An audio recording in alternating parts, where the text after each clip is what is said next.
آی جی پی ټي څخه د ویډرا کولو یا د پیسو لیږلو ثبوت راوړی دی دوستانو. نو دا چې ما پیسې په دې کې پوره کړې دي، ما $10 پانګونه کړې تقریبا 3 ورځې 4 ورځې وړاندې. اوس ما تقریبا $2.24 پوره کړي دي. څنګه کولی شو چې دغه پیسې ولیږو؟ نو دوستانو د پیسو لیږلو طریقه چې دی هغه ډېره اسانه ده. نو تاسو په اسانۍ سره کولی شئ دغه پیسې ولېږئ خپل والېټ ته، هر والېټ چې تاسو لیږئ. نو د دې لپاره دوستانو تاسو پاس راشئ، ویډرا باندې به کلیک ورته واخلئ. دغه ویډرا باندې مو چې کله کلیک وایسته نو موږ دوستانو لږه شیبه انتظار ورته کوو.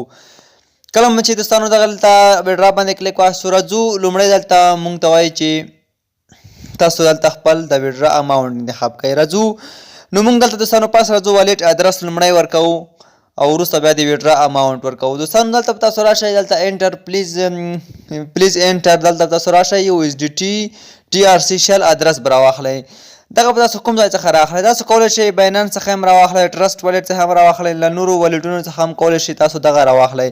خو زه راځم باینانس ته دوستانو، له باینانس څخه دغه ادرس راخلم. خپل باینانس به تاسو راخلاص کئ. په باینانس کې دوستانو لاندې راځو والېټ ته، او په والېټ کې راځو دغه پاس اپشن ته. د باندې چې کله کلیک واخلئ راځو بیا دغه ډیپوزیټ اپشن ته. کله چې په دغه ډیپوزیټ باندې ما کلیک وایستو نو موږ تاسو به لږه شیبه انتظار وکړو تر څو موږ ته اوس دلته کرنسیانې راشي.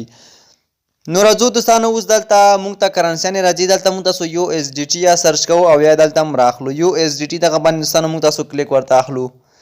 کله مو چې په دوستانو په دې باندې کلیک وایستو لږه شیبه انتظار ورته کوو. راځو دوستانو همدلته اوس موږ USDT انتخابوو. کله دوستانو په USDT باندې کلیک ورته واخلئ نو زما نېټ یو څه ځای پیدا. دلته په دوستانو لږه شیبه انتظار وکړئ. راځو BNB سمارټ چین BEP شل دغه ادرس باندې کلیک اخلو. کله مو چې په دې باندې کلیک وایستو راځو همدغه ادرس داسې کاپي کوو. دلته کاپي باندې دوستانو دلته کلیک اخلو نو دغه به له مونږ سره کاپي شي. اوس تاسو زه وړاندې هم راځم او خپل بیلانس تاسو کتلی شئ 2.250 زما سره ټوټل USDT بیلانس دی. راځو ادرس دا ځای کې اوس مونږ پیسټ کوو. په دغه ویبسایټ کې ادرس چې کوم مونږ را کاپي کړ همغه اوس دلته پیسټ کوو. څنګه کله چې پیسټ کړ راځو پاسورډ ورکوو، بیا کنفرنس پاسورډ ورکوو. لومړی دوستانو پاسورډ کې بیا به همغه لاندې هم ورکوئ کنټینیو باندې به کلیک واخلئ. زه ویډیو سکیپ کوم، پاسورډ ورکوم. تاسو ته پاسورډ باید یاد وي، هېڅکله هم در څخه غلط نه شي. که چېرته غلط شو نو بیا به هېڅکله هم تاسو دغه پیسې ونه لګوئ. دوستانو زموږ ادرس چې دی هغه اوس دلته بالکل صحیح شو. راځو بیا چوز ویډرا اکاونټ باندې کلیک اخلو. ادرس دلته زموږ راخلي. څومره بیلانس چې تاسو غواړئ ولیکئ هغه ټول تاسو دلته لاندې اماونټ کې لیکلی شئ. زه مثلا لیکم 2.24.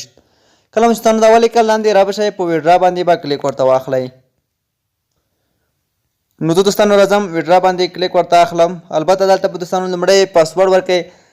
پاس به راشئ دلته انټر اماونټ کې به تاسو راشئ، همدلته به خپل اماونټ ولیکئ. کله مو چې اماونټ ولیکئ را به شئ دلته به پاسورډ پسې ورکئ او بیا به راشئ ویډرا باندې به کلیک واخلئ. دوستانو زموږ ویډرا چې دی هغه اوس مهال پینډینګ کې دی، دا اوس به موږ ته راورسیږي. نو لږه شیبه دوستانو موږ انتظار ورته کوو تر څو دغه ویډرا تر موږ راورسیږي.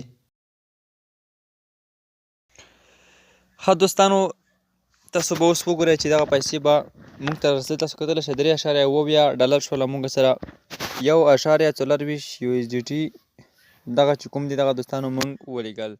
نو زه راځم تاسو ته ویبسایټ کې هم اوس ښایم چې دلته به موږ ته ویډرا چې دی هغه سکسیسفول شوي وي، په بریا سره به موږ دوستانو رسېدلي وي. نو تاسو ته ویبسایټ هم اوس سره خلاصوم.